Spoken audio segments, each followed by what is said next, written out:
Live. 3,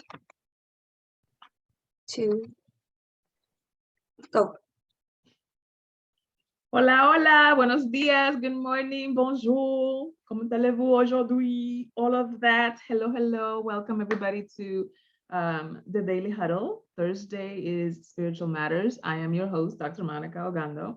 And today we are going to be talking about, I'm gonna get in everybody's Kool-Aid today, so you're gonna have to spare me a little bit and be patient. The question of the day is, what does it mean to lose or to sell your soul? Oh my goodness, I'm getting in everybody's Kool-Aid. And so I have a quote for you from Mateo Sol. He wrote a book called Awakened Empath, the guide to emotional, psychological, and spiritual healing. And his quote is, when we lose touch with our souls, listen to the words, we don't lose our souls. When we lose touch with our souls, we lose touch with our inner guidance, our wisdom, and our strength. Sometimes it can take us many years to get back in touch with that divine presence within us. And that period of feeling lost and disconnected is called the dark night of the soul.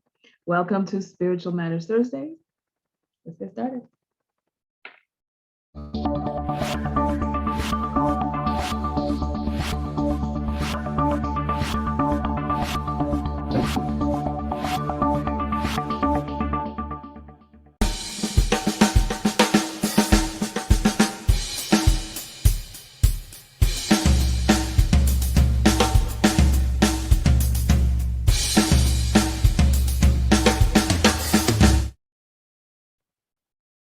Okay, see, this is what happens when you are surrounded by eternal, beautiful, infinite beings. You want to ground the space by asking really mortal questions. And we're going to get started. We're going to get started today. So Giovanni's laughing at me. So I'm going to start with you, Giovanni, because you're giggling over there. The G Giovanni is for giggling. Where are you? And what are you grateful for? Really mortal questions. I love that. Where am I? I am here. I am here. And what am I grateful for? I'm grateful for cars. Amen.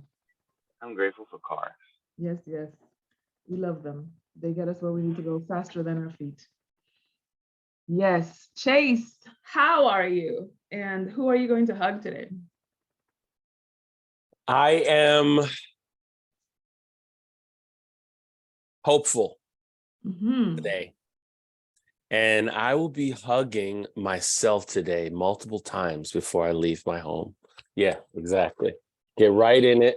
Get right in it. Get right in it. Make sure it was, and that pat is nice too, the extra pat. Yes, that's right. Get that little shoulder blade situation happening. You got this, buddy.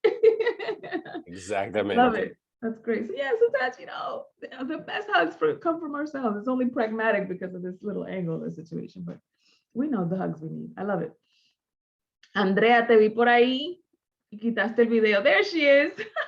I was saying bye to my boyfriend. Ay, qué linda. I should have asked you who you're going to hug today. It's like, I already did it.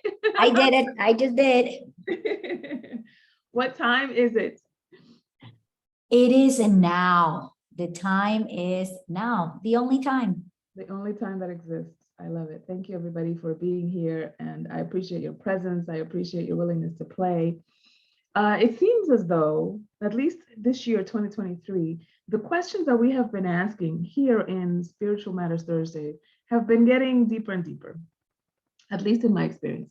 And today is no different. We are asking, what does it mean to lose or to sell your soul? And so I want to start with some givens, right? Like, you know how in geometry class, when you were in high school, when you had to prove a theorem, you had some givens, like the given is that angle A is 45 degrees, and given that angle B is then what's the angle C, etc. So you had to prove a theorem. Hold on, Monica. Yes. You know how in geometry class, they give you some givens, given angle A. Who knows that? Who remembers that? That is awesome. Listen, if you were not awake in geometry class in high school, just say that. Thank you, Monikah. Thank you. Yes, I remember. I remember, of course. I remember. Of course, yes. It's just in the back of my mind, ready for it. Immediate memory retrieval. I get it.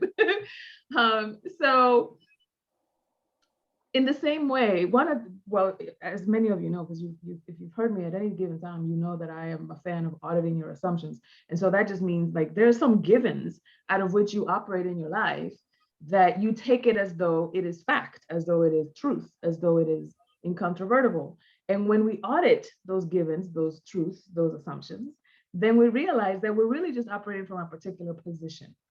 And then we can be at choice. With that awareness, we can be at choice of, do I still want to remain in this position or do I want to adopt another one? And so my job in Spiritual Matters Thursdays is to give you some things to think about so that you can make an informed decision about the position that you are taking at any given time with any given topic, right?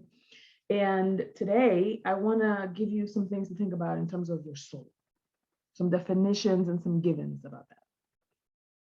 The reason why I chose the quote that I chose is because immediately when I started to read it, I saw that he made a very important distinction. It's not that you lose your soul, it's that you lose touch with your soul. That's a different issue. And one of the things that I have said in a lot of my coaching relationships, engagements with my clients and so forth, is that the only game you're ever playing is remembering and amplifying your soul. Like there is no other game. I don't know what else you might be doing other than remembering and amplifying who you are.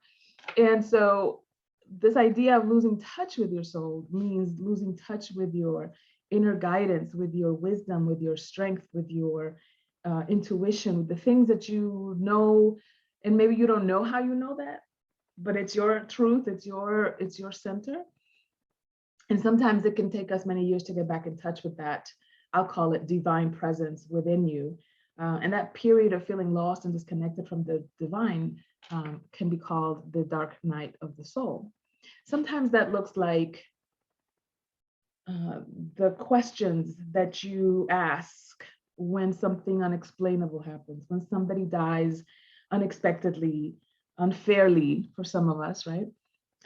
When you see tragedy or trauma in the world, when you see unfairness or injustice, something inexplicable, unexplainable, unjustifiable in your eyes.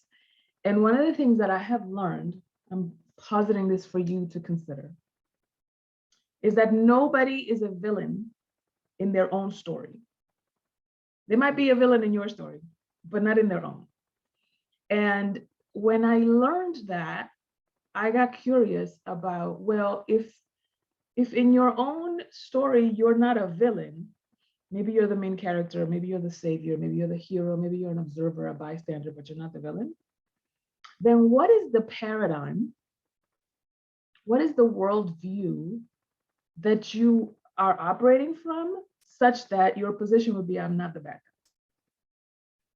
Let me give you an example. Let me give you a really obvious, how could this be example. Let's take Hitler, for example. Now, in a lot of people's story, he is a villain. He is the personification of evil. He is the personification of the worst of humanity. In his story, he's thinking that he's doing the world a favor by cleaning up the world from undesirables, and so that we can clean up the race and so that we can move forward as a country and as a planet. And we might disagree with that premise and with the methods that come out of that premise. But I have discovered that when I understand the worldview of another human being, I understand what's important to them and why they make the decisions they make. Some stuff is not very obvious. Some stuff is unconscious, even to them. But it gives me a pretty good view of why something matters to that person. And so when this conversation about losing your soul or losing touch with your soul is about reconnecting with that which matters to you and being aware of what you've made more important. In this day and age, we live in a world that says, you know, if you work hard, if you hustle, you'll be successful, you'll get these material, you know, metrics of your success, of your worth, of your value, of your achievement. And then you can go on and accumulate even more of those little knickknacks of success, maybe a relationship, maybe money, maybe cars, possessions, experiences. If you travel, if you've graduated from a particular, if you have a degree, et cetera, those are all metrics of success. What happens when you're not interested in any of that?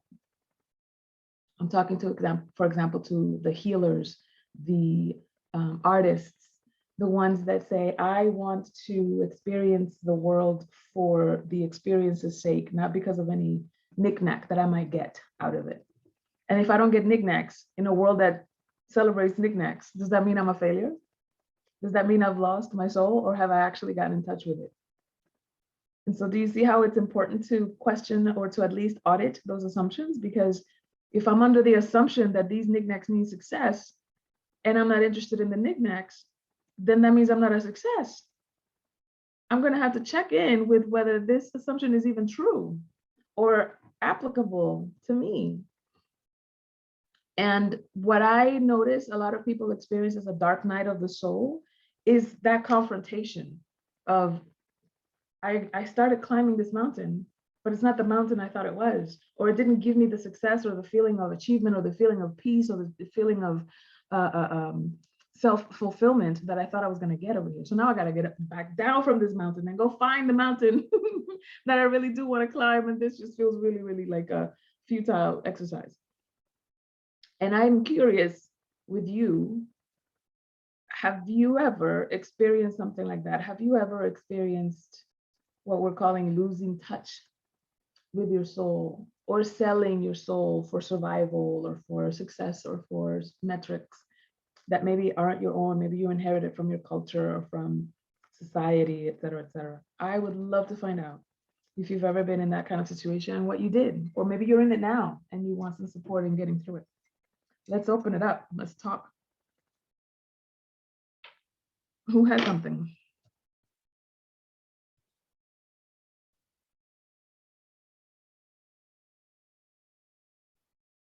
Yes, yes, Chase. I don't know if this is the same thing. I think it is. So forgive me if it's not, because it popped up in my head. I was in Taipei and I was in a band at a really exclusive hotel, and we would sing every night in their lounge. And one night when we were on stage, the band leader said to me, Chase, stand in front of the keyboard for the next few songs and act like you're playing. And I said, what are you talking about, bro? I'm in the front, I'm a singer. I do play piano, but I'm not playing piano in this band. He goes, just stand in front of the piano. You know the songs, just act like you're playing for the next 3 songs. I was like, I don't want to do that. Why would I do that? You have a keyboard player. Yeah, but he's going to go play sax. Oh, okay. And I remember doing it and feeling so completely detached from my soul, from reality, and being so fake. I never did it again after that night, but I did it that night. And I was like, oh, this is how this feels when people are walking around, whatever, being, doing, projecting, whatever, things that they really are not, for gain or for not gain. And also, a friend of mine has this great music, and then all of a sudden he stopped putting it online. And I said, bro, what happened to your music? I remember him saying this exactly. He goes, yeah, well, I put it up, but nobody really seemed to be responding to it, so I took it down. And I said, don't you like it? Isn't that your music? It was great music. He goes, yeah, well, if they don't like it, what's the point? I was like, wow. Okay. So those are like 2 situations where I thought about like people releasing the energy from their soul or their authenticity. This guy's an incredible artist, but if people don't like it, I'm not going to show up. You have to like it. And in my situation with the keyboard, I'm going to play if I'm going to play. I'm not just going to stand there and do nothing. It was the Right. most uncomfortable thing. It felt like somebody had the edge of a screwdriver in the side of my body. It Oh was my like God. incredible. I was like, I can never do this ever again. And then I Yeah. started practicing triple to make sure that I was ready. That's all I have for you. Thank you for that. Yeah. I think one of the reasons why some of us hesitate to confront those things is because we jump from describing it to judging it. We make that leap. And so when I heard what you were sharing with us, I heard somebody making a decision for image sake. But we immediately jump to, well, doing something for image sake is bad. It's superficial, it's banal, it's, selling out, it's da da da da. Like, you could just sit here. We could just sit in, I made image more important than authenticity or integrity or whatever. We could just sit here. It doesn't have to mean anything bad or wrong or, better or indifferent or whatever. And check in with how that lands, and do I want to be there, and do I want to continue to make those choices, etc., regardless of judgment or indictment. And I think when we jump immediately into that indictment is why we don't do that, why we don't describe, why we don't admit, why we don't face certain things, because it's rough to have to do that. So thank you for that share, Chase. That was awesome. Who else has something? We've talked about the dark night of the soul before here. Have you ever had an experience where you felt like you had to sell your soul in order to survive, in order to get that promotion, in order to, make the marriage last longer, or the relationship, or co-parent without killing nobody? Tell the truth, stay in church. Who else has something? Yes, Giovanni. Yes. So apologize for not being on camera. I'm driving. Mm-hmm. But I want to ask you, I want to answer your question, and then I want to ask you a question. I felt I was selling my soul. I felt I was selling my soul many years ago when I was working for one of the major credit card companies. Mm-hmm. And they were training me, one of the best trainings on sales. Mm. And the outcome was to get people in debt. And previously, before that job, I was helping people get out of debt. And I saw firsthand the mess that people are in because of debt. Yeah. And the stress. And now I was becoming really good at getting people in debt, like getting them loans and stuff. Mm-hmm. And every day for me was like I had to vomit. Like, wow, everything was measured, right? I had to become better and better until I couldn't do it anymore. I had to quit. Yeah. So I quit my job, and about a year later, I don't have a job. I'm hungry. I can pay my bills. And and I remember thinking, man, I need to go back to that job. Mm. And so I went back to them because I was in need of money. I needed it for myself.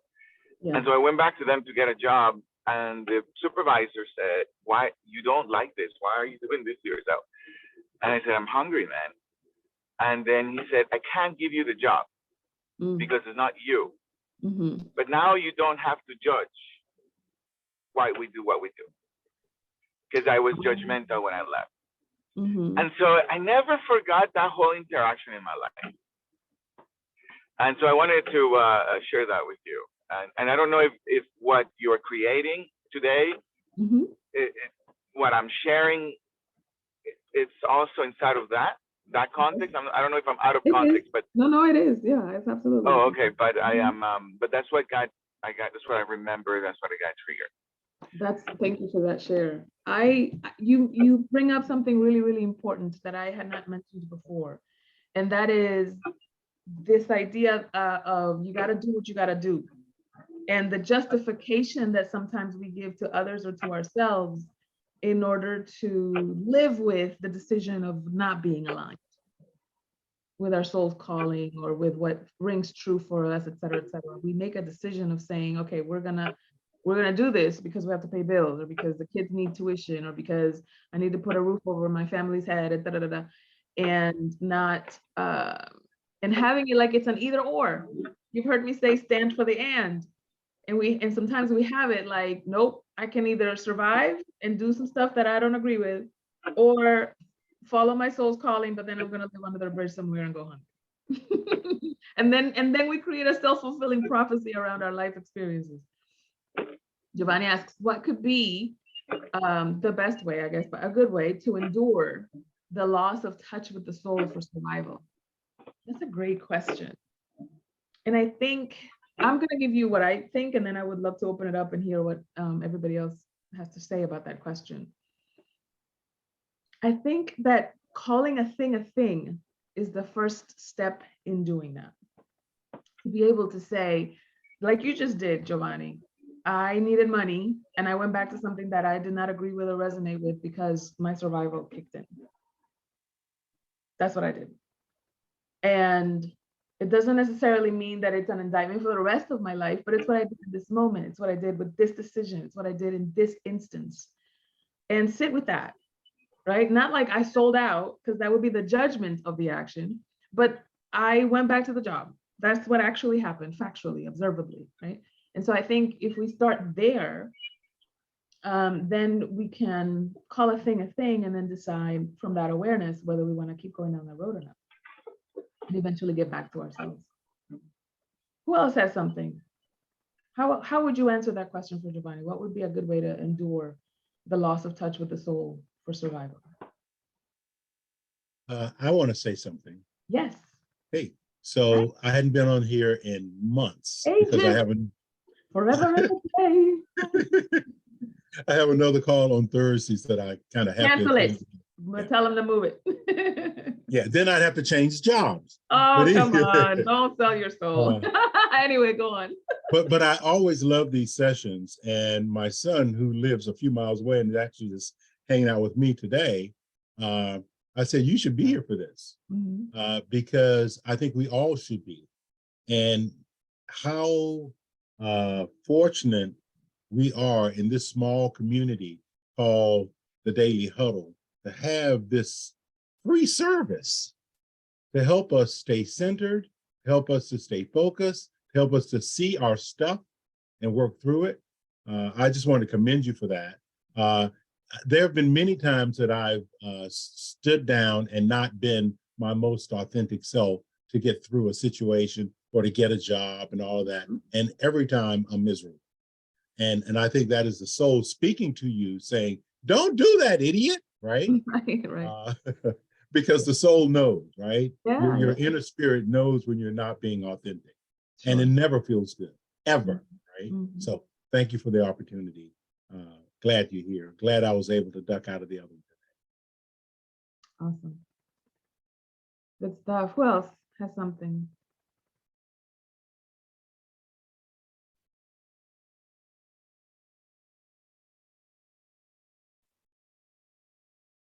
Yes, Cherie. Hello, greetings. So I was on a call with two other sisters, and one who recently, she lost her job post-COVID and is into the health and wellness. So that's her path now, but she's running out of her savings. She's like, I'm gonna start applying for jobs, etc. She wants to go back to 9 to 5, and she feels she's not connecting with folks enough, and going back to the job will help with that. And I'm just like, man, when did we get so brainwashed to think that to connect with people, we have to go to a 9 to 5 job? To get money or to have a revenue stream, we have to go back to the 9 to 5 job.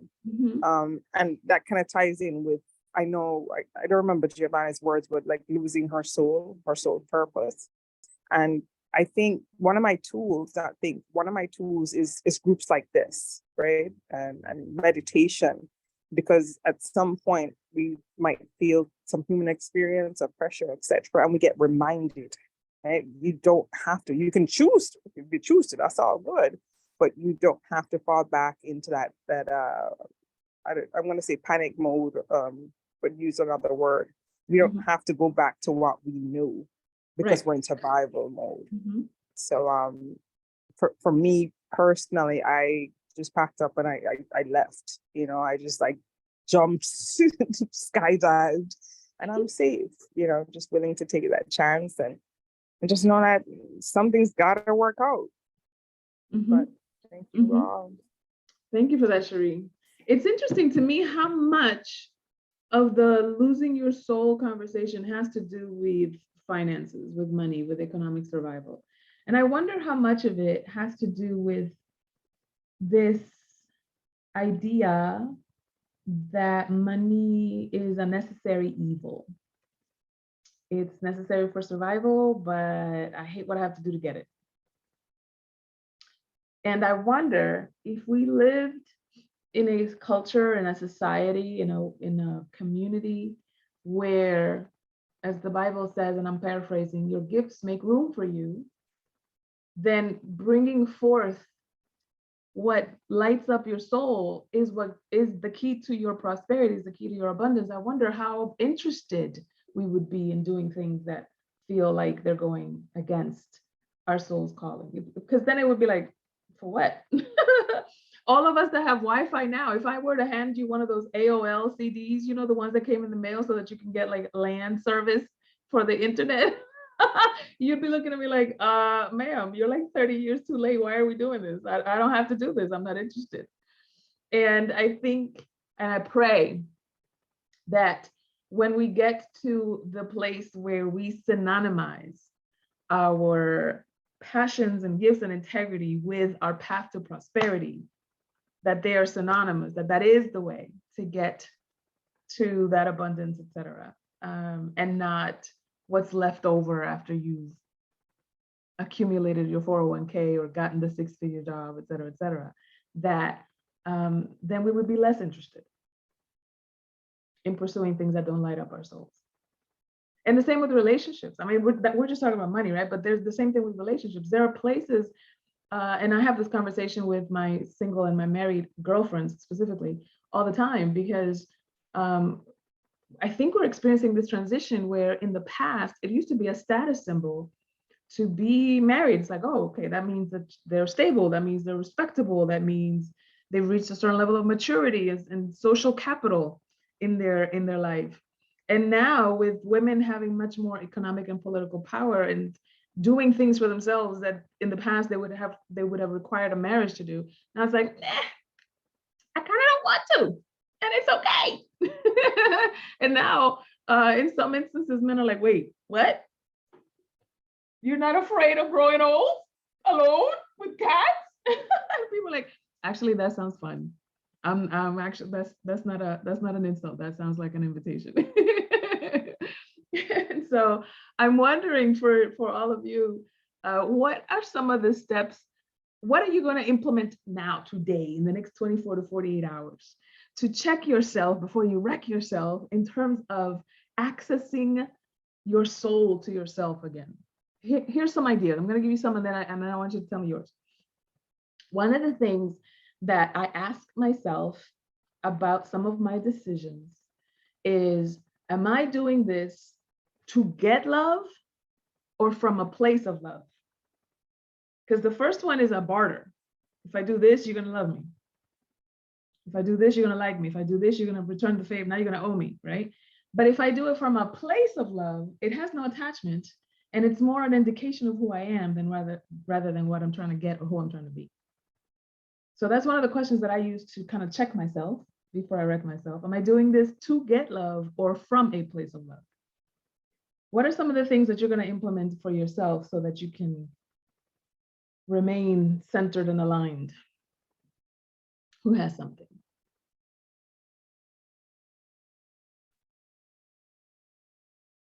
I see you noodling.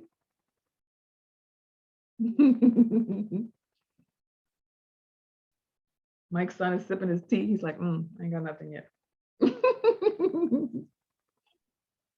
Well, I can say something. Yes. The question is a little deep, a little profound to come up with something real I know, quick. I'm a doc. However, But you're brilliant, so. yeah. However, the question itself is very beautiful. What am I doing in my life where I'm battering for attention or for love or for being liked, and what am I doing where I'm coming from love? Mm-hmm. And that's it's such a great question. And it for me, what's kind of coming up for me right now is it's like the whole thing is about love, and the whole thing is bartering at the same time. Like, yes, I'm intentionally striving to being a human being, to becoming a human being, or to be a human being who comes from love. Mm-hmm. And then I find myself during the day all the time trying to get love, do you like me? Was this okay? Do you love me? If you don't love me, I'll take away my love. And I find myself all the time in that struggle, if you will. But if I can stop and choose, I want to intentionally choose coming from love every time. But my default is, like you said, the geometry thing. Mm-hmm. My default is, I want your love. Mm-hmm. Can somebody love me? Mike, do you love me? Please tell me you love me. Right. Right. Yes. That's a great point. Thank you so much. Cherie says that one of the questions that she asks herself to check in on her own alignment is, would I care about this if this was my last day on earth? That's a great question. Would this matter to me if this was my last day? Would I be thinking about this? Probably not. So, just put it in perspective. And then what would love do? What would love do? We all have an idea of what love is and does, and what love isn't and wouldn't do. And so my musical Tourette's kicked in again. That song, What You Won't Do for Love. You've tried everything that you can't think of. No, just me? Okay, fine. We are past the half-hour mark. I want to thank you for being here, for being in the question with me, for being in the inquiry with me. I know I'm not asking you trivia questions. I know they're deep. I know they require some pensive time, that maybe even some journaling, maybe some canoodling, etc. Cherie says she's dancing. And so I want to thank you for allowing me into those spaces of your psyche, of your thinking, of your heart, of your process, of your journey, of your evolution. I do not take it lightly. And so I want to remind you to give of yourself generously, to laugh ostentatiously, to love without expectations, to stress less, to eat more plant-based foods, to get some sleep, at least 7 hours. And of course, check yourself before you wreck yourself. Always audit your assumptions. Thank you, everybody, for being here in Spiritual Matters Thursdays. See you next time.